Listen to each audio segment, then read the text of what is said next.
ನಾವೀಗ ಬೆಂಗಳೂರಿನ ಕೋಗಿಲು ಲೇಔಟ್ನಲ್ಲಿ ಇದ್ದೇವೆ.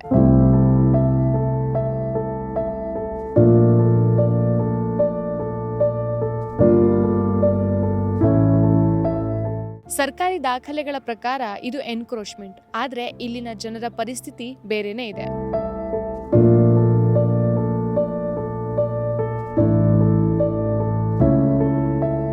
ಈ ಹಿಂದೆ ಇದೇ ಜಾಗದಲ್ಲಿ ನಿಂತು ನಾವು ಸರ್ಕಾರವನ್ನ ಪ್ರಶ್ನೆ ಮಾಡಿದ್ದೆವು. ಅದರ ನಂತರ ಸರ್ಕಾರ ಇಲ್ಲಿನ ಜನರಿಗೆ ಮನೆ ಕೊಡ್ತೀವಿ ಅಂತ ಹೇಳಿತ್ತು. ಈಗಲೂ ನಾವು ಅದೇ ಜಾಗದಲ್ಲಿ ನಿಂತಿದ್ದೇವೆ. ಆದರೆ ಇಲ್ಲಿ ಸರ್ಕಾರದ ಭರವಸೆಗಳನ್ನ ಬಿಟ್ಟು ಬೇರೆ ಏನೂ ಸಹ ಕಾಣಿಸ್ತಾ ಇಲ್ಲ.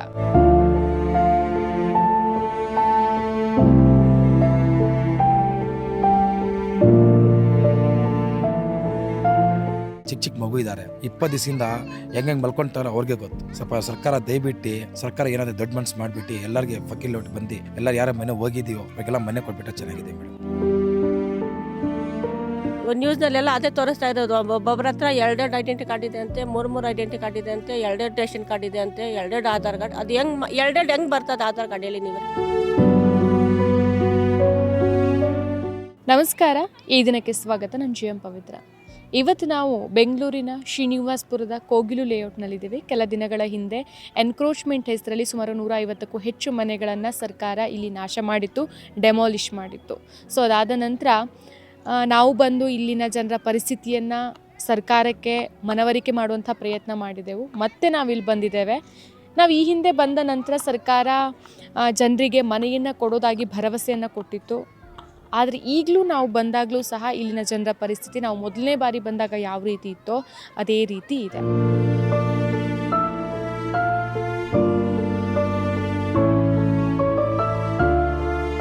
ಸರ್ಕಾರ ಇನ್ನು 2 ದಿನದಲ್ಲಿ ನಿಮಗೆ ಮನೆ ಕೊಡ್ತೀವಿ ಅಂತ ಹೇಳಿತ್ತು. ಈಗ ಆ ಮಾತನ್ನು ಕೊಟ್ಟು ಎಷ್ಟು ದಿನಗಳು ಕಳೆದಿದೆ ಅನ್ನೋದು ಸರ್ಕಾರಕ್ಕಾದರೂ ನೆನಪಿದೆಯೋ ಗೊತ್ತಿಲ್ಲ.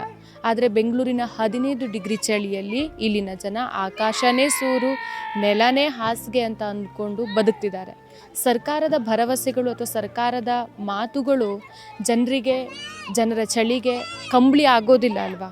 ಈ ಬಗ್ಗೆ ಮನೆಗೆ ಅರ್ಜಿ ಸಲ್ಲಿಸಿರೋದ್ರ ಬಗ್ಗೆ ಜನರ ಬಳಿ ಕೇಳಿದಾಗ ಅವ್ರ ಉತ್ತರ ಈ ರೀತಿಯಾಗಿತ್ತು. ಈಗ ನಿಮ್ಗೆ ಮನೆ ಕೊಡುತ್ತೆ ಅಂತ ಹೇಳಿದ್ರಲ್ವಾ, ನೀವು ಅದಕ್ಕೆ ಅರ್ಜಿ ಏನೋ ಹಾಕ್ಲಿಕ್ಕೆ ಹೇಳಿದ್ರು. ಆ ಅರ್ಜಿ ಎಲ್ಲ ಹಾಕಿದ್ದೀರಾ? ಹಾಕಿದ್ವಿ, ಹಾಕಿ ಬಂದಿದ್ದಾರೆ. ಮಕ್ಕಳು ಹಾಕಿದ್ರು, ನೀವು ಹೋಗಿ ನೀವೇ ಹೋಗಿದ್ರಿ. ಅದಕ್ಕೆ ಒಂದಿಷ್ಟು ಡಾಕ್ಯುಮೆಂಟ್ಸ್ ಎಲ್ಲ ಅವ್ರು ಕೇಳಿದ್ರು, ಕೊಟ್ಟಿದ್ವಿ. ಏನೇನೆಲ್ಲ ಕೇಳಿದ್ರು? ಇದು Aadhaar card, ration card, vote card ಎಲ್ಲ ಕೊಟ್ಟಿದ್ವಿ. ಎಲ್ಲ ಕೊಟ್ಟಿದ್ದೀರಾ? ಓಕೆ. ಯಾವಾಗ ಮನೆ ಕೊಡ್ತೀವಿ, ಯಾವಾಗ ನಿಮ್ಗೆ ಏನಿಲ್ಲ, ಅದೆಲ್ಲ ಏನು ಹೇಳಿಲ್ಲ ಅಲ್ವಾ? ಸುಮಾರು ದಿನ ಆಯ್ತಲ್ವಾ ಮನೆ ನೀವು ಕಳ್ಕೊಂಡು? ಈಗ ಊಟಕ್ಕೆಲ್ಲ ಏನ್ ವ್ಯವಸ್ಥೆ ಅಲ್ಲಿ ಮಾಡ್ತಾರಲ್ಲ, ಎಲ್ಲ ಒಟ್ಟಿಗೆ ಸೇರಿ ಮಾಡ್ತಾರೆ. ಯಾರ್ಯಾರ್ದು ಪಾತ್ರೆ ತಗೊಂಡು ಹೋಗ್ತಾರೆ, ಎಷ್ಟು ಬೇಕೋ ಅವ್ರು ತಂದು ಕೊಡ್ತಾರೆ. ಏನ್ ಕೆಲಸ ಮಾಡ್ತಿರೋದು ನೀವು? ನಾನು ಬಿಚ್ಚಾಗ ಹೋಗ್ತೀವಿ ಮೇಡಮ್. ಹೌದಾ? ನಿಮ್ಮ ಮಕ್ಕಳೆಲ್ಲ ಅವ್ರ ಕೆಲ್ಸಕ್ಕೆ ಹೋಗ್ತಾರೆ. ಗಾರೆ ಕೆಲಸ. ನಾನು ಫಕೀರ್ ಲೇಔಟ್ ಇದೆಲ್ಲ ಅದೇ ಗೊತ್ತಾಯ್ತು. ಇಲ್ಲಂದ ಅಲ್ಲಿವರೆಗೂ ಫಕೀರ್ ಲೇಔಟ್ ಇದು ಬಿಚ್ಚ ಮಾಡ್ಕೊಂಡು ಮಕ್ಕಳೆಲ್ಲ ಸ್ಕೂಲ್ ಹೋಗ್ತಾರೆ. ಇವ್ರು ಮೊಮ್ಮಕ್ಕಳ ನಿಮ್ದು? ಸ್ಕೂಲ್ ಹೋಗ್ತಾರೆ. ನಮ್ಮ ಹೆಸರು ಅನ್ವರ್ ಅಂತ. ಓಕೆ. ನಿಮ್ಗೆ ಮನೆ ಕೊಡ್ತೀವಿ ಅಂತ ಹೇಳಿದಾರಲ್ವಾ, ಮನೆಗೆ ಅರ್ಜಿ ಎಲ್ಲ ಸಲ್ಲಿಸಿದ್ದೀರಾ? ಎಲ್ಲ ಸಲ್ಲಿಸಿದ್ದೀವಿ. ಓಕೆ. ಡಾಕ್ಯುಮೆಂಟ್ಸ್ ಏನೆಲ್ಲ ಕೇಳಿದ್ದಾರೆ? Documents Aadhaar card, PAN card, current bill, BPL card ಎಲ್ಲ ಹೇಳಿದ್ರು. ಎಲ್ಲ ಕೇಳಿದ್ರೆ ನೀವು ಸಲ್ಲಿಸಿದ್ದೀರಾ? ಈಗ ಯಾವಾಗ ಮನೆ ಬರುತ್ತೆ ಅದ್ರ ಬಗ್ಗೆ ಏನಾದರೂ ಗೊತ್ತಿದೆ? ಇನ್ನೂ ಗೊತ್ತಿಲ್ಲ ಮೇಡಮ್. ನಾವು 1ನೇ ತಾರೀಕು ಕೊಡ್ತೀನಿ ಅಂತ ಹೇಳಿದರು. ಇನ್ನೂವರೆಗೂ ಏನು 8 ದಿನ ಆಯ್ತು, ಈಗ ಏನು ಹೇಳಿಲ್ಲ, ಏನು ಮಾತಾಡಿಲ್ಲ. ಯಾವ್ದಾದ್ರು ಅಧಿಕಾರಿಗಳು ಬಂದು ನಿಮ್ಗೆ ಇಂತಿಂತ ದಿನ ನಾವು ಮನೆ ಕೊಡ್ತೀವಿ ಇಲ್ಲ ಇಲ್ಲ ಮೇಡಮ್, ಏನು ಹೇಳಿಲ್ಲ. ಯಾವ ಅಧಿಕಾರಿಗಳು ಏನು ಹೇಳಿಲ್ಲ. ಬಟ್ 1ನೇ ತಾರೀಕು ಕೊಡ್ತೀನಿ ಅಂತ ಹೇಳಿದರು. ಇವಾಗ ಕೊಟ್ಟಿಲ್ಲ ಮೇಡಮ್. ನಿಮ್ಗೆ ಏನು ಅನ್ಸುತ್ತೆ, ಕೊಡ್ಬೋದು ಅಂತ ಅನ್ಸುತ್ತೆ ಅಥವಾ ಇನ್ನೂ ಎಷ್ಟು ತಿಂಗಳು ಡಿಲೇ ಆಗ್ಬೋದು ಇದೇ ರೀತಿ? ಅದೇ ನಮಗೂ ಗೊತ್ತಾಗ್ತಿಲ್ಲ ಅಲ್ಲ ಮೇಡಮ್. ಎಕ್ಸಾಕ್ಟ್ಲಿ ಅದು ಏನೋ ಗೊತ್ತಾಗಿದ್ರೆ ನಾವು ಹೇಳ್ತಿರಲ್ಲ. ಇನ್ನು ನಾಳೆ ಅಂತ ಹಿಂಗೆ ಹೋಗ್ತಾಯಿದೆ ದಿನ ಅಷ್ಟೇ. ಇವಾಗ ಮಕ್ಕಳು ಇದ್ದೀರಾ ಮೇಡಮ್? 5. ಈಗ ಚಳಿಗೆಲ್ಲ ಹೆಂಗೆ? ಅದೇ ಮೇಡಮ್, ಅದು ಟಾಲ್ಪಳ ಐತಲ್ಲ, ಅದು ಮಾಡ್ಕೊಳ್ತಾ ಇದ್ದೀನಿ ಅಷ್ಟೇ. ಮಗುಗೆ 4 ದಿವಸದಿಂದ ಜ್ವರ ಬಂತು. ಇಲ್ಲಿ ಡಾಕ್ಟ್ರ್ ಎಲ್ಲರೂ ಬರೆದವಾಗ ತೋರಿಸಿದ್ದೀವಿ ಮಗುಗೆ. ಸಿರಿಪು, ಟ್ಯಾನಿಕು, ಟ್ಯಾಬ್ಲೆಟ್ ಎಲ್ಲ ಕೊಟ್ಟಿದ್ದು. ಆಮೇಲೆ ನಾವು ಹಾಕ್ತಾಯಿದ್ದೀವಿ ಟ್ಯಾನಿಕ್ ಅಂತ ಎಲ್ಲ ಹಾಕ್ತಾಯಿದ್ರು. ಫಿಕ್ಸ್ ಬಂದಿದ್ದು ಪಾಪುಗೆ ನಿನ್ನೆ ಬಂದಿದ್ದು. ನಿನ್ನೆ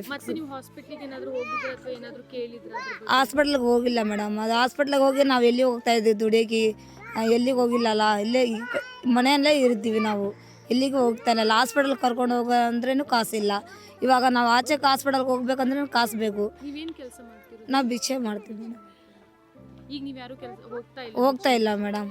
ಈ ಯಾವಾಗ ದಮಾರಿಷನ್ ಆಗಿದ್ದು ಅವಾಗಿನಿಂದ ಯಾರೂ ಹೋಗ್ತಾನಿಲ್ಲ. ಹಿಂಗೆ ಈ ಥರ ಪಾಪಗೆ ಹುಷಾರಿಲ್ಲ ಅಂದರೆ ನಾವು ಹೋಗ್ತಾನಿಲ್ಲ. ಡಾಕ್ಟ್ರ್ ಬಂದರೆ ಅಲ್ಲಿ ತೋರಿಸ್ತೀವಿ, ಅವರು ಟ್ಯಾನಿಗೆ ಅದು ಕೊಟ್ಟರೆ ನಾವು ಹಾಕ್ಕೊಂಡು ಇರ್ತೀವಿ ಅಷ್ಟೇ. ಡಾಕ್ಯುಮೆಂಟ್ಸ್ ಎಲ್ಲ ಕೊಟ್ಟಿದ್ದೀರಾ? ಹಾಂ, ಡಾಕ್ಯುಮೆಂಟ್ಸ್ ಎಲ್ಲ ಕೊಟ್ಟಿದ್ದೆವು. ನಾವು ರೇಷನ್ ಕಾರ್ಡ್ ಕೊಟ್ಟಿದ್ದೀವಿ, Aadhaar card, caste income certificate, voter ID ಮತ್ತು ಪ್ಯಾನ್ ಕಾರ್ಡ್ ಕೊಟ್ಟಿದ್ದೀವಿ. ಎಲ್ಲ ಡಾಕ್ಯುಮೆಂಟ್ಸ್ ಎಲ್ಲ ಕೊಟ್ಟಿದ್ದೀವಿ. ಯಾವಾಗ ಸಿಗುತ್ತೆ ಅಂತ ಏನಾದರೂ ಹೇಳಿದಾರಾ? ಇವತ್ತು ನಾವು ಹಸ್ತಾಂತರ ಮಾಡ್ತೀವಿ ಅಂತ ನ್ಯೂಸ್ ಮುಖಾಂತರ ನಾವು ನೋಡಿದ್ವಿ. ಇಲ್ಲಿವರೆಗೂ ಏನು ನ್ಯೂಸ್ ಬಂದಿಲ್ಲ, ಯಾರೂ ಬಂದಿಲ್ಲ ಇಲ್ಲಿ ಹಸ್ತಾಂತರ ಮಾಡೋಕ್ಕೆ. ಇವತ್ತು ಏನು ಹೇಳ್ತಾರೆ ನ್ಯೂಸಲ್ಲಿ ನೋಡಬೇಕು, ತಿಳ್ಕೊಬೇಕು. ಯಾರು ಬಂದು ಇಲ್ಲಿ ಹೇಳ್ತಾ ಇಲ್ಲ ಈ ಥರ. ಅಂದ್ರೆ ಎಲ್ಲ ಇನ್ಫಾರ್ಮೇಶನ್ ನೀವು ಬರೀ ನ್ಯೂಸಿಂದಾನೇ ನೋಡ್ತಾ ಇರೋದು, ಎಲ್ಲ ಮೀಡಿಯಾ ಮುಖಾಂತರನೇ ನಾವು ನೋಡ್ಕೊಳ್ತಾ ಇರೋದು, ತಿಳಿತಾ ಇರೋದು. ಮತ್ತು ಸಂಗಮ ಕಡೆಯಿಂದ ಬಂದು NGO ಇಂದ ಅವ್ರು ಸ್ವಲ್ಪ ಹೇಳ್ತಾ ಇದ್ದಾರೆ, ಅದು ತಿಳ್ಕೊಳ್ತಾ ಇದ್ದೀವಿ ನಾವು. ಇನ್ನು ಎಷ್ಟು ದಿನ ಈ ಜನ ಕಾಯಬೇಕು? 1 ದಿನ, 10 ದಿನ, 20 ದಿನ, ಎಷ್ಟು ದಿನ ಅಂತ ನೀವೇ ಒಂದು ಗಡುವನ್ನು ಕೊಟ್ಬಿಡಿ. ಆ್ಯಕ್ಚುಲಿ ಇದು ಸರ್ಕಾರದ ಮೇಲೆ ಆರೋಪ ಅಂತಲ್ಲ, ಈಗ ನಿಜವಾಗ್ಲೂ ನಾವು ಸರ್ಕಾರವನ್ನು ಪ್ರಶ್ನಿಸಲೇಬೇಕಾಗಿದೆ. ಇಲ್ಲಿ ಜನ ಎಷ್ಟು ಕಷ್ಟಪಡ್ತಿದ್ದಾರೆ ಅಂತ ಗೊತ್ತಿದ್ರು ಸಹ ಯಾಕೆ ಇಷ್ಟೊಂದು ಡಿಲೇ ಆಗ್ತಾ ಇದೆ? ಮನೇನ ಕೊಟ್ಟ ಮೇಲೆ ಸರ್ಕಾರವನ್ನು ನಂಬೋದಾ? ಹಾಗಾದರೆ ಈ ಪ್ರಶ್ನೆ ನಮ್ಮದಲ್ಲ, ಇಲ್ಲಿನ ಜನರದ್ದು. ನಿಜವಾಗ್ಲೂ ಇವರು ಅಪರಾಧಿಗಳಲ್ಲ, ಆದರೆ ಅಕ್ರಮ ಅನ್ನೋ ಪದದ ಹಿಂದೆ ತಮ್ಮ ಬದುಕನ್ನು ಕಟ್ಕೊಂಡವರು. ಒಬ್ಬರಿಗಾದರೂ ಇಲ್ಲಿ ತನಕ ಮನೆ ಕೊಟ್ಟಿದ್ದಾರೆ? ಇಲ್ಲಿ ಯಾರಿಗೂ ಇನ್ನೂ ಮನೆ ಕೊಡಲಿಲ್ಲ, ಯಾರಿಗೂ ಮನೆ ಬರಲಿಲ್ಲ, ಮನೆ ಕೊಡಲಿಲ್ಲ, ಎಲ್ಲಂತಾನು ಹೇಳಿಲ್ಲ. ಇನ್ನೂ ಅದು ಏನಂತಾನೂ ಇದಿಲ್ಲ. ಯಾವಾಗ ಕೊಡ್ತೀವಿ ಅದ್ರ ಬಗ್ಗೆ ಏನಾದರೂ? ಇವತ್ತು ಸಾಯಂಕಾಲ ಗಂಟ ಹೇಳ್ತೀವಿ ಅಂದರು, ಬೆಳಗ್ಗೆ ಹೇಳ್ತೀನಿ ಅಂದರು. ಇಲ್ಲ, ಇವಾಗ ಸಾಯಂಕಾಲ ಗಂಟ ನೋಡೋದಂತ ನಾವು ಇದ್ದೀವಿ. ಏನಾಗುತ್ತೋ ಗೊತ್ತಿಲ್ಲ ಇನ್ನು. ನಿಮ್ಮ ಮನೆ ಎಲ್ಲಿತ್ತು ಮೊದಲು? ನಮ್ಮ ಮನೆ ಇಲ್ಲೇ ಇರೋದು. 10-12 ವರ್ಷ ಆಯಿತು ನಮ್ಮ ಮನೆ ಇಲ್ಲಿ ಎಲ್ಲ ಹೊಡೆದಾಕಿ. ಈ ಲೈನು L ಟೈಪು ಹಿಂಗೆಲ್ಲ ನಮ್ಮದೇ ಇರೋದು ಮನೆಗಳು. ಏನು ಕೆಲಸ ಮಾಡ್ತೀವಿ ನಾವು? ಗುಜರಿ ವ್ಯಾಪಾರ ಮಾಡ್ತೀವಿ, ಆಟೋ ಓಡಿಸ್ತೀವಿ, ಆ ಥರ. ಆಟೋ ಸ್ವಂತದ್ದೇ ಆಟೋ? ಇಲ್ಲ, ಬಾಡಿಗೆ ಆಟೋ, ಬಾಡಿಗೆ ತೊಗೊಂಡು ಓಡಿಸ್ತಾರೆ. ಅದು ಓಡಿಸ್ಕೊಳ್ತೀವಿ. ಇವಾಗ ಯಾವುದೂ ಇಲ್ದಂಗೆ ಇಲ್ಲಿ ಕೂತಿದ್ದೀವಿ. ಎಷ್ಟು ನಿಮ್ಮ ಮನೇಲಿ ಎಷ್ಟು ಜನ ಇರೋದು ನೀವು? ನಾವು 4 ಜನ. ಯಾರ್ಯಾರು? ನಾನು, ನನ್ನ ಹೆಂಡತಿ, ನಾವು 2 ಮಕ್ಕಳು. ಸ್ಕೂಲಿಗೆ ಹೋಗ್ತಾರ ಮಕ್ಕಳು? ಹಾಂ, ಇದೇ ಸ್ಕೂಲ್ಗೆ ಹೋಗ್ತಾರೆ. ಹೋಗ್ತಿದ್ದಾರೆ ಈಗ? ಇವಾಗಿಲ್ಲ, ಇವಾಗೆಲ್ಲ ಅದು ಬ್ಯಾಗಿಗೆಲ್ಲ ಇದ್ರೊಳಗೆ ಬಿದ್ದೋಗೈತೆ, ಅದೆಲ್ಲ ಕಾಣಿಸ್ಲಿಲ್ಲ. ಮತ್ತು ಇವಾಗ ಹೇಳಿದ್ದೀವಿ ಸಾರ್ಗೆ, ಇಲ್ಲ ಸರ್ ಎಲ್ಲ ಇದಾಗೈತೆ, ಸ್ವಲ್ಪ ಏನಾದ್ರು ತೊಗೊಂಡು ಕಳಿಸ್ತೀವಿ ಅಂತ ಹೇಳಿದ್ದೀವಿ. ಅಡ್ಡಿಲ್ಲ ಅಂತ ಈಗ ಚಳಿ ಅಲ್ವಾ, ಅದಕ್ಕೆ ಏನಾದರೂ ವ್ಯವಸ್ಥೆಗಳೇನಾದರೂ? ಏನಿಲ್ಲ, ರೋಡೊಳಗೆ ಮಲಗಿದ್ದೀವಿ. ಇಲ್ಲೇ ಹಾಕೊಳ್ಳೋದು, ಅಲ್ಲೆಲ್ಲ ಅಲ್ಲಿ ಮಲ್ಕೊಳ್ಳೋದು, ಬಟ್ಟೆ ಹಾಕೊಂಡಿದ್ದೀವಿ, ಅಲ್ಲೇ ಮಲ್ಕೊಳ್ಳೋದು, ಅಲ್ಲ ಇದು ಮಾಡ್ಕೊಂಡಿದ್ದೀವಿ. ಚಳಿ ಜಾಸ್ತಿ ಆಗಿಬಿಟ್ಟೈತೆ, ಮಕ್ಕಳಿಗೆಲ್ಲ ಇದಾಗೈತೆ. ನಮ್ಮ ಮಗಳಿಗೆ ಅಮ್ಮ ಬಂದುಬಿಡ್ತು. ಹಾಸ್ಪಿಟ್ಲಿಗೆ ಏನಾದರೂ ಕರ್ಕೊಂಡೋಗಿದ್ದೀವಿ ಹಾಸ್ಪಿಟ್ಲಿಗೆ. ಆಮೇಲೆ ಅದು ದೇವಸ್ಥಾನದ ಇದಿರುತ್ತಿಲ್ವ, ಅದು ಮಾಡಿದ್ದೀವಿ. ಏನೋ ಒಂದು ಮಾಡ್ಕೊಂಡು ಬಿದ್ದಿದ್ದೀವಿ. ಮೇಡಮ್, ಆಲ್ರೆಡಿ BBMP ಅವ್ರು ಬಂದು ತನಿಖೆ ಮಾಡ್ಕೊಂಡು ಹೋಗಾರೆ. ಆಮೇಲೆ GB ಅವ್ರು ಬಂದು ತನಿಖೆ ಮಾಡ್ಕೊಂಡು ಹೋಗಾರೆ. ಸ್ಲಮ್ ಬೋರ್ಡ್ ಅಂತ ಬರುತ್ತಲ್ಲ, ಅವರೂ ಬಂದು ಮಾಡ್ಕೊಂಡು ಹೋಗಾರೆ. 5 ಕಿತ ಬಂದು ಹೋಗಾರೆ ಏನು. ಮತ್ತು ಇವಾಗ ಇವರು ತಹಶೀಲ್ದಾರ್ ಬಂದು ಅವರು ಮಾಡವ್ರೆ. ಅಂದರೆ ನಮಗೆ ಫೋನ್ ಮಾಡಿಲ್ಲ, ಸ್ವಲ್ಪ ಜನಕ್ಕೆ ಮಾಡವ್ರೆ. 170 ಮನೆಗಳಲ್ಲಿ, 180 ಮನೆಗಳಲ್ಲಿ ಅವ್ರು ಕರೆದಿರೋದು ಬೇರೆ 50 ಮನೆಯವ್ರನ್ನ ಕರೆದವ್ರೆ. ಆದರೆ ನಮ್ಮ ಏರಿಯಾವ್ರನ್ನೂ ಒಂದು 10 ಜನನ 5 ಜನನ ಕರೆದಿರ್ಬೋದು ಮೇಡಮ್, ಅಷ್ಟೇ. ನಮಗಂತೂ ಇನ್ನೂ ಫೋನ್ ಬಂದಿಲ್ಲ. ನೀವು ಡಾಕ್ಯುಮೆಂಟ್ಸ್ ಎಲ್ಲ ಕೊಟ್ಟಿದ್ದೀರಿ? ಅದೇ ಹೇಳಿದಾರೆ ಮೇಡಮ್, 5 ಕಿತ ಕೊಟ್ಟಿದ್ದೀರಿ. ಫಸ್ಟು BBMP ಏನು, ಎಲ್ಲರಿಗೂ ಸಬ್ಮಿಟ್ ಮಾಡಿದ್ದೀರಿ ಏನು. ತಹಶೀಲ್ದಾರ್ ಬಂದಾಗ ಮಾತ್ರ ಫೋನ್ ಮಾಡಿ ಕರೆಸಿಲ್ಲ ಇನ್ನು ನಮಗೆ. ಇನ್ನೂ ಹೇಳಲಿಲ್ಲ ಮೇಡಮ್, ಹೇಳಲಿಲ್ಲ ನಮಗೆ. ಇವತ್ತು ಗುರುವಾರ ಕೊಡ್ತೀನಿ ಅಂತೇಳಿ ಇವ್ರ ಕಡೆಯಿಂದ ಬಂದಿತ್ತು, ಮಿನಿಸ್ಟ್ರ್ ಅವ್ರ ಕಡೆಯಿಂದ ಸ್ವಲ್ಪ ಮಾಹಿತಿ ಬಂದಿತ್ತು. ಆದರೆ ಇನ್ನೂ ಬಂದಿಲ್ಲ ನಮಗೆ, ಇನ್ನೂ ಅದು ಕೊಟ್ಟಿಲ್ಲ. ಪ್ಲಸ್ ಕರೆದಿಲ್ಲ ಏನೋ, ಆಗಿರೋರ್ಗೂ ಕೊಟ್ಟಿಲ್ಲ. ನಮ್ಮ ಲೇಔಟ್ ಅವ್ರಿಗೆ ಒಂದು 5-6 ಜನಕ್ಕೆ ಕರೆದಿರ್ತಾರೆ ಮೇಡಮ್. ಇನ್ನು ಆ ಕಡೆ ಲೇಔಟು ಒಂದೈತೆ, ಮಹಾನಾಯಕ ಲೇಔಟ್ ಅಂದ್ಬಿಟ್ಟು, ಅಲ್ಲಿಯವ್ರನ್ನ ಒಂದು 50 ಜನ ನೆನೆ ಕರೆದವ್ರು ಮೇಡಮ್. ಇನ್ನು ಈ ಕೋಗಿಲು ಲೇಔಟ್ ವಿಚಾರದಲ್ಲಿ ಮತ್ತೊಂದು ಗಂಭೀರ ಆರೋಪ ಕೇಳಿಬರ್ತಾ ಇದೆ. ಇಲ್ಲಿನ ಕೆಲವರು ಬಾಂಗ್ಲಾದೇಶಿಗರು ಅಂತ. ಮೊದಲು ಈ ಒಂದು ವಿಚಾರ ಬಂದಿದ್ದು ಸೋಷಿಯಲ್ ಮೀಡಿಯಾ ಮತ್ತು ಕೆಲವು ರಾಜಕೀಯ ಪಕ್ಷದ ನಾಯಕರಿಂದ. ಆದರೆ ಇಲ್ಲಿ ತನಕ ಇಲ್ಲಿನ ಯಾವೊಬ್ಬ ನಾಗರಿಕನನ್ನು ಅಥವಾ ಪ್ರಜೆಯನ್ನು ಸಹ ವಿದೇಶಿ ಅಂತ ಹಣೆಪಟ್ಟಿ ಕಟ್ಟಿ ಅಥವಾ ವಿದೇಶಿ ಅಂತ ಕರೆದು ಯಾರನ್ನೂ ಸಹ ಇನ್ನೂ ತನಕ ಹೊರಹಾಕಿಲ್ಲ. ಅದ್ರ ಬಗ್ಗೆ ತನಿಖೆಗಳು ನಡಿಬೇಕು. ಯಾಕಂದರೆ ಇದು ಬರೀ ಆರೋಪ ಮಾತ್ರ, ಇದಕ್ಕೆ ದಾಖಲೆಗಳು ಬೇಕು, ತನಿಖೆ ನಡಿಬೇಕು. ಅದರ ನಂತರ ಈ ವಿಚಾರ ಏನು ಅಂತ ಗೊತ್ತಾಗತ್ತೆ. ಆದರೆ ತನಿಖೆ ನಡೆಯುತ್ತೆ, ಅದು ನಮ್ಮ ಕೈಲಿಲ್ಲ, ಅಂದರೆ ಮಾಧ್ಯಮದ ಕೈಯಲ್ಲಿಲ್ಲ. ಆದರೆ ಮಾನವೀಯತೆ ದೃಷ್ಟಿಯಿಂದ ಇಲ್ಲಿನ ಜನರಿಗೆ ನ್ಯಾಯ ಸಿಗಬೇಕಲ್ವಾ? ಸೊ ಈ ಬಗ್ಗೆ ಅವರ ದಾಖಲೆಗಳನ್ನು ಜನರ ಬಳಿ ಕೇಳಿದಾಗ ಅವ್ರ ಉತ್ತರ ಈ ರೀತಿಯಾಗಿತ್ತು. ಇವಾಗ 6 ವರ್ಷಕ್ಕೆ ಅಂತ ಬಂದಿದ್ರು. ಜಮೀರ್ ಅಹಮದ್ ಸಾಹೇಬರು ಬಂದುಬಿಟ್ಟು ಹೇಳಿದರು ನಮ್ಗೆ ಮನೆಗಳು 1ನೇ ತಾರೀಕು ನಾವು ಕೊಡ್ತೀವಿ ಅಂತ. 6 ವರ್ಷಕ್ಕೆ ಬಂದುಬಿಟ್ಟು ಏನು ಮಾಡಿದ್ರು, ಪರಿಶೀಲನೆ ಮಾಡಿಲ್ಲ, ಏನಿಲ್ಲ. ಬಾಂಗ್ಲಾದೇಶ ಅವರು ಮತ್ತು ಪಾಕಿಸ್ತಾನವ್ರು ಅಂತ ಹೇಳ್ಬಿಟ್ಟೋದ್ರು. ಇದಕ್ಕೆ ಫಸ್ಟು ಪರಿಶೀಲನೆ ಮಾಡಬೇಕಾಗಿತ್ತು, ಡಾಕ್ಯುಮೆಂಟ್ ನೋಡಬೇಕಾಗಿತ್ತು. ಅವರು ಏನು ನೋಡಿಲ್ಲ. ಬಾಂಗ್ಲಾದೇಶ ಅಂತ ಅವ್ರು ಹೇಳಿದ್ರೆ ಅದು ಆಗಲ್ಲ. ಅದು ಫಸ್ಟು ಬಂದುಬಿಟ್ಟು ವಿಚಾರ ಮಾಡಿ ನೋಡಿಕೊಂಡು ಆಮೇಲೆ ನಮ್ಮದು Aadhaar card, voter ID, PAN card ಎಲ್ಲ ನೋಡಬೇಕು. ಅವರು ನೋಡ್ದಿರಾನೆ ಬಾಂಗ್ಲಾದೇಶ ಅಂತ ನಮಗೆ ಸೃಷ್ಟಿ ಮಾಡಿಬಿಟ್ಟು ಇದು ಮಾಡೋರು. ಆಮೇಲೆ ಮಿನಿ ಪಾಕಿಸ್ತಾನ ಅಂತಲೂ ಹೇಳೋರು ಅವರು. ಪಾಕಿಸ್ತಾನ ಇವಾಗ ಬರಬೇಕಂದ್ರೆ, ಬಾಂಗ್ಲಾದೇಶ ಅವ್ರು ಬರಬೇಕಂದ್ರೆ ನಿಮ್ಮದು ಗೌರ್ಮೆಂಟ್ ಏನು ಮಾಡ್ತಾಯಿದೆ? BJP ಗೌರ್ಮೆಂಟೇ ಇರೋದು, ಮೋದಿ ಗೌರ್ಮೆಂಟು. ಇವಾಗ ಕೆಲವರು ಹಿಂದಿ ಮಾತಾಡ್ತಾರೆ, ಮೋದಿ ಕನ್ನಡ ಮಾತಾಡ್ತಾನೆ? ಹಿಂದಿನೇ ಮಾತಾಡೋದು ಅವನು, ಕನ್ನಡ ಮಾತಾಡಲ್ಲ ಅವನು. 6 ವರ್ಷಕ್ಕೆ ಏನು ಮಾಡಿದ್ರ? ಅವ್ನಿಗೆ ಇಂಗ್ಲೀಷ್ ಬರಲ್ಲ, ಇಂಗ್ಲೀಷ್ ಬಗ್ಗೆನೇ ಮಾತಾಡ್ದ ಅವನು. ಕನ್ನಡ ಮಾತಾಡೋ ಬಗ್ಗೆ ಇದು ಮಾಡಬೇಕಂದ್ರೆ ಕನ್ನಡ ಅವ್ರಿಗೆ ಮಾತಾಡಬೇಕು. ಕೆಲವರು ಇಲ್ಲಿ ಪಗೀರ್ ಜನ ಇದ್ದಾರೆ, ಅವ್ರಿಗೇನು ಕನ್ನಡ ಬರಲ್ಲ, ಹಿಂದಿನಾಗೆ ಮಾತಾಡ್ಕೊತಾರೆ. ಈ ಕವಾಲಿ ಓದಕ್ಕೂ ಹಿಂದಿ ಬೇಕು.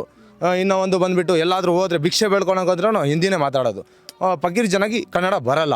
ಇವಾಗ ನಮ್ಮಂಥವ್ರಿಗೆ ಯಪ್ಪ ಕೇಳಿಲ್ಲ, ನಮ್ಗೆ 6 ವರ್ಷಕ್ಕಂತ ಕೇಳಿಲ್ಲ, ಏನಿಲ್ಲ, ಇಲ್ಲಿ ಇರೋದು ಮಿನಿ ಬಾಂಗ್ಲಾದೇಶ ಆಗೈತೆ ಅಂತ ಹೇಳ್ತಾವ್ರೆ. ಪರಿಶೀಲನೆ ಮಾಡಲಿ, ಆಮೇಲೆ ಗೊತ್ತಾಗುತ್ತೆ ಬಾಂಗ್ಲಾದೇಶ ಅವರು ಇದ್ದಾರಾ ಇಲ್ಲ ಅಂತ. ಮೇಡಮ್ ಅವ್ರಿಗೆ ಏನಂದರೆ ಒಂದು ಸೃಷ್ಟಿ ಮಾಡೋಕ್ಕೋಸ್ಕರ ಏನೋ ಒಂದು ಮಾಡ್ತಾವ್ರೆ BJP ಅವರು. 6 ವರ್ಷಕ್ಕಂತ ಅವರೇ ಸೃಷ್ಟಿ ಮಾಡ್ತಾರೆ ಅದಕ್ಕೆ ನಮಗೆ ಏನಿಲ್ಲ ಮೇಡಮ್. ನನಗೆ ಮನೆ ಬರಬೇಕು ಅಂತ ನಾವು ಸೈಲೆಂಟಾಗಿ ಇದು ಮಾಡ್ಕೊಂಡಿದ್ದೀವಿ. ಯಾರಾದರೂ ಕೊಳ್ಳಿ, BJP ಯಾರಾದರೂ ಕೊಳ್ಳಿ, ಕಾಂಗ್ರೆಸ್ ಯಾರಾದರೂ ಕೊಳ್ಳಿ, ನಮಗೆ ಬೇಕಾಗಿರೋದು ಮನೆ. ನೋಡಿರಿ, ಇವಾಗ ಹೆಣ್ಮಕ್ಳು ಎಲ್ಲ ಬೆಂಕಿ ಹಾಕ್ಕೊಂಡು ಕೂತ್ಕೊಂಡಿರ್ತಾರೆ. 2 ಗಂಟೆ ಆಗ್ಬೋದು, 1 ಗಂಟೆ ಆಗ್ಬೋದು, ಅವ್ರು ನಿದ್ದೆ ಬರೋ ತನಕ ಬೆಂಕಿ ಹಾಕ್ಕೊಂಡು ಕೂತ್ಕೊಂಡಿರ್ತಾರೆ. ಒಂದು ಸತಿ ಊಟ ಸಿಗುತ್ತೆ, ಒಂದು ಸತಿ ಊಟ ಸಿಗಲ್ಲ ನಮ್ಗೆ. ಏನಾಗಂದ್ರೆ ನಮಗೆ ಮನೆಗಳು ಬೇಕು, ಊಟ ನಿದ್ದೆ ನಮಗೆ ಬೇಡ, ಮನೆಗಳು ಬೇಕಷ್ಟೇ ನಮ್ಗೆ. ಅದು ಏನು ಮಾಡ್ತಾರೆ ಏನೋ ಗೊತ್ತಿಲ್ಲ. ಅರ್ಧ ಜನಕ್ಕೆ ಮಾಡಿದ್ದಾರೆ, ಅರ್ಧ ಜನಗಿಲ್ಲ. ಅವ್ರು ಹೆಂಗೆ ವೆರಿಫಿಕೇಷನ್ ಮಾಡ್ತಾರೆ? ಹೆಂಗೆ ಅವ್ರು ಪಾಕಿಸ್ತಾನ, ಬಾಂಗ್ಲಾದೇಶ, ಇಂಡಿಯಾ ಅವ್ರು ಹೆಂಗೆ ಗೊತ್ತಾಗುತ್ತೆ ಅವ್ರಿಗೆ? ಅವ್ರು ವೆರಿಫಿಕೇಷನ್ ಮಾಡಿದ್ರೆ ತಾನೇ ಅವ್ರಿಗೆ ಗೊತ್ತಾಗೋದು.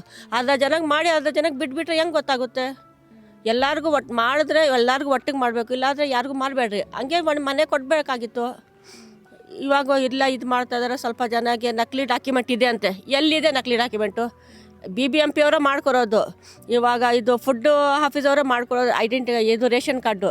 ಅದು ಹೆಂಗೆ ನಕಲಿ 2 3 ಮಾಡ್ಕೊಂಡು ಇಕ್ಕೊಂತಾರೆ ಒಬ್ಬೊಬ್ಬರು. ಹಂಗೆ ಮಾಡಕ್ಕೆ ಕೊಡ್ತಾರಾ? ಅಪ್ಲೈ ಆಗುತ್ತಾ? ಇವಾಗ ಮುಂಚೆ ಏನೋ ಆಧಾರ್ ಕಾರ್ಡ್ ಇರಲಿಲ್ಲ. ಅವಾಗೆಲ್ಲ 2 ಮಾಡ್ತಾಯಿದ್ರು, 3 ಮಾಡ್ತಾಯಿದ್ರು, 4 ಮಾಡ್ತಾಯಿದ್ರು. ಇವಾಗ ಆಧಾರ್ ಕಾರ್ಡ್ನಿಂದನೇ ಎಲ್ಲ ಪ್ರತಿಯೊಂದು ಆಗ್ತಾಯಿರೋದು. ಇವಾಗ ಒಂದು ಮಾಡಿದ್ರೆ ಇನ್ನೂ ಒಂದು ಇದೆ ಅಂತ ಗೊತ್ತಾಗಲ್ವಾ? ಗೊತ್ತಾಗುತ್ತೆ ತಾನೇ. ಇವಾಗ 2 3 ಹೆಂಗೆ ಬರ್ತದೆ? ಇವಾಗ ನ್ಯೂಸ್ನಲ್ಲೆಲ್ಲ ಅದೇ ತೋರಿಸ್ತಾ ಇರೋದು. ಒಬ್ಬೊಬ್ಬರ ಹತ್ರ 2 ಐಡೆಂಟಿ ಕಾರ್ಡ್ ಇದೆ ಅಂತೆ, 3 ಐಡೆಂಟಿ ಕಾರ್ಡ್ ಇದೆ ಅಂತೆ, 2 ರೇಷನ್ ಕಾರ್ಡ್ ಇದೆ ಅಂತೆ, 2 ಆಧಾರ್ ಕಾರ್ಡ್. ಅದು ಹೆಂಗೆ ಬರ್ತದೆ ಆಧಾರ್ ಕಾರ್ಡಲ್ಲಿ? ನೀವು ಸೊ ನೋಡಿದ್ರಲ್ವ, ಜನರು ತಮ್ಮ ದಾಖಲೆಗಳನ್ನು ಸಹ ಕೊಟ್ಟಿದ್ದಾರೆ, ಅದ್ರ ಬಗ್ಗೆನೂ ಸಹ ಅವ್ರು ಹೇಳ್ತಿದ್ದಾರೆ. ಕೆಲವೊಂದಿಷ್ಟು ರಾಜಕೀಯ ಪಕ್ಷದ ನಾಯಕರುಗಳು ಹೇಳೋ ಹಾಗೆ ಅಥವಾ ಕೆಲವೊಂದಿಷ್ಟು ಸೋಷಿಯಲ್ ಮೀಡಿಯಾಗಳಲ್ಲಿ ಬರೋ ಹಾಗೆ ಅವ್ರು ನಿಜವಾಗ್ಲೂ ಬಾಂಗ್ಲಾದೇಶದಿಂದ ಬಂದವರೇ ಆಗಿದ್ದಿದ್ರೆ ತನಿಖೆಗಳಾಗಲಿ, ಅವ್ರ ವಿರುದ್ಧ ಕ್ರಮ ಆಗಲಿ. ಆದರೆ ಅವ್ರ ವಿರುದ್ಧ ಕ್ರಮ ಆಗೋದು ಅಂತಂದರೆ ಈ ರೀತಿ ಚಳಿಯಲ್ಲಿ ಅವರ ಮನೆಯನ್ನು ಡೆಮಾಲಿಷ್ ಮಾಡಿ ಅವರನ್ನು ಬೀದಿಗೆ ತಳ್ಳಿ ಈ ರೀತಿ ನಡೆಸ್ಕೊಳ್ಳೋದಾ? ಒಂದು ಹೊತ್ತು ಊಟಕ್ಕೂ ಅವರು ಕಷ್ಟಪಡೋ ಹಾಗೆ ಕಷ್ಟ ಕೊಡೋದಾ? ಇದೇನಾ ಸರ್ಕಾರದ ಕ್ರಮ ಅಂತಂದರೆ? ಕಾನೂನು ಪ್ರಕಾರ ಅವರಿಗೆ ಏನು ಕ್ರಮ ತಗೊಳ್ಬೇಕೋ ಅದನ್ನೇ ತಗೊಳ್ಬೇಕಲ್ವಾ? ಇನ್ನು ಮಾನವೀಯತೆ ಅಂತ ಬಂದರೆ, ಮಾನವೀಯತೆಗೆ ಯಾವುದೇ ದೇಶದ ಗಡಿ ಇಲ್ಲ ಅಲ್ವಾ? ಮೊದಲು ನಾವೆಲ್ಲರೂ ಮನುಷ್ಯರು, ಅದನ್ನು ಒಪ್ಕೊಳ್ಳೋಣ. ಅದರ ವಿರುದ್ಧವಾಗಿ ಯಾರಾದರೂ ಕಾನೂನು ಪ್ರಕಾರ ಅಥವಾ ಕಾನೂನಿಗೆ ವಿರುದ್ಧವಾಗಿ ನಡ್ಕೊಂಡ್ರೆ ಕಾನೂನು ಪ್ರಕಾರ ಏನು ಶಿಕ್ಷೆ ಆಗಬೇಕೋ ಅದೇ ಶಿಕ್ಷೆ ಆಗಲಿ, ಅದೇ ರೀತಿ ಕಠಿಣ ಕ್ರಮಗಳಾಗಲಿ. ಇನ್ನು ಇಲ್ಲಿನ ಜನರ ಪರಿಸ್ಥಿತಿಯನ್ನು ನೋಡಿದಾಗ ಈಗ ನಾವು ಇವರು ಎಲ್ಲಿಂದ ಬಂದರು, ಹೇಗೆ ಬಂದರು, ಆ ಬಗ್ಗೆ ಪ್ರಶ್ನೆಗಳು ಬರೋದಕ್ಕಿಂತ ಸರ್ಕಾರ ಈಗಾಗಲೇ ಕೊಟ್ಟಿರೋ ಮಾತನ್ನು ಯಾವ ರೀತಿ ಉಳಿಸ್ಕೊಳ್ಳುತ್ತೆ ಅನ್ನೋದು ಇಲ್ಲಿನ ಮುಖ್ಯ ಪ್ರಶ್ನೆ ಆಗುತ್ತೆ. ಸೊ ಸರ್ಕಾರ ಕೊಟ್ಟ ಭರವಸೆಗೆ ಜವಾಬ್ದಾರಿ ಯಾರು? ಯಾಕಂತಂದರೆ ಇಲ್ಲಿನ ಮಕ್ಕಳು ಶಾಲೆಗೆ ಹೋಗ್ತಾ ಇಲ್ಲ, ಹತ್ತತ್ರ 1 ತಿಂಗಳಾಗ್ತಾ ಬಂತು. ಇನ್ನು ಕೆಲವಷ್ಟು ಜನರಿಗೆ ಊಟ ಸರಿಯಾಗಿ ಸಿಗ್ತಾ ಇಲ್ಲ, ಚಳಿಯಲ್ಲಿ ಆರೋಗ್ಯ ಸಮಸ್ಯೆಗಳು ಕಾಡ್ತಾ ಇದೆ, ಮತ್ತು ಬಯಲು ಮಲಮೂತ್ರ ವಿಸರ್ಜನೆಗಳು ಹೆಚ್ಚಾಗ್ತಾ ಇದೆ. ಇವರ ಆರೋಗ್ಯಕ್ಕೆ ಸಮಸ್ಯೆಗಳಾದರೆ ಜವಾಬ್ದಾರಿ ಯಾರು? ಎಲ್ಲವೂ ಸಹ ಎಲ್ಲ ದೇಶಗಳಲ್ಲೂ, ಬೇರೆ ಬೇರೆ ಎಲ್ಲ ದೇಶಗಳಲ್ಲೂ ಆಹಾರ, ವಸತಿ, ನೀರು, ಆರೋಗ್ಯ ಎಲ್ಲನೂ ಒಂದೇ ಅಲ್ವಾ? ಇನ್ನು ಕೊನೆಯ ಪ್ರಶ್ನೆ, ಇಲ್ಲಿನ ಜನರಿಗೆ ಅನ್ಯಾಯ ಆದವರಿಗೆ ನ್ಯಾಯ ಸಿಗೋದು ಯಾವಾಗ? ಇವರಿಗೆ ಮನೆ ಸಿಗೋದು ಯಾವಾಗ? ಸರ್ಕಾರ ತನ್ನ ತಪ್ಪನ್ನು ಸರಿ ಮಾಡ್ಕೊಳ್ಳೋದು ಯಾವಾಗ? ಎಲ್ಲರೂ ಹಾಕಿದವ್ರೆ. ಎಷ್ಟು ಜನ ಇದ್ದಾರೆ ಇಲ್ಲಿ ಫಕೀರ್ ಲೇಔಟಾಗ ಎಲ್ಲ ಅರ್ಜಿ ಹಾಕೋರೆ. 8ರಿಂದ 10 ಜನಕ್ಕೆ ಫೋನ್ ಬಂದಿದೆ. ಇನ್ನು ಮಿಕ್ಕಿದ ಜನ ಇನ್ನೂ ಯಾರಿಗೂ ಫೋನ್ ಬಂದಿಲ್ಲ. ಎಲ್ಲರೂ ಗಾಬರಿ ಆಗೋರೆ, ಏನಪ್ಪ ಆಗುತ್ತೆ, ಎಷ್ಟು ದಿನ ಆಗಿದೆ, ಇವತ್ತಿಗೆ 20 ದಿವಸ ಆಗ್ತಾಯಿದೆ, ಇನ್ನೊರ್ಗೂ ಫೋನ್ ಬರ್ತಾಯಿಲ್ಲ, ಬೇರೆ ಜನಗೆಲ್ಲ ಫೋನ್ ಬರ್ತಾಯಿದೆ ಅಂತ ಹೇಳ್ಬಿಟ್ಟು ಎಲ್ಲರೂ ಅದೇ ಟೆನ್ಷನಲ್ಲಿ ಇದ್ದೀವಿ. ಇವಾಗ ಏನಾದ್ರು ಸರ್ಕಾರ ಏನಾದರೆ ದೊಡ್ಡ ಮನ್ಸು ಮಾಡಿ ಎಲ್ಲರಿಗೂ ಬಂದು ಅವರೇ ಮುಂದೆ ಬಂದು ಇಂಕ್ವೈರಿ ಮಾಡಿ, ಸರ್ಕಾರ ಬಂದು ಮುಂದೆ ಮಾಡಿ ಇಂಕ್ವೈರಿ ಮಾಡಿಬಿಟ್ಟು ಯಾರ್ಯಾರು ಪಕ್ಕಿಲ್ಲ ಹೋಟೆಲ್ ಇದ್ದರು ಅವ್ರಿಗೆಲ್ಲ ಮನೆ ಕೊಟ್ಬಿಟ್ರೆ ಸಾಕು ಮೇಡಮ್. ನಾವು ಅಷ್ಟೇ ಕೇಳ್ತಾ ಇರೋದು. ಬೇರೆ ಏನು ಕೇಳ್ತಾರೆ? ಚಿಕ್ಕ ಚಿಕ್ಕ ಮಗು ಇದ್ದಾರೆ, 20 ದಿವಸದಿಂದ ಹೆಂಗೆ ಮಲ್ಕೊಳ್ತಾರೋ ಅವ್ರಿಗೆ ಗೊತ್ತು.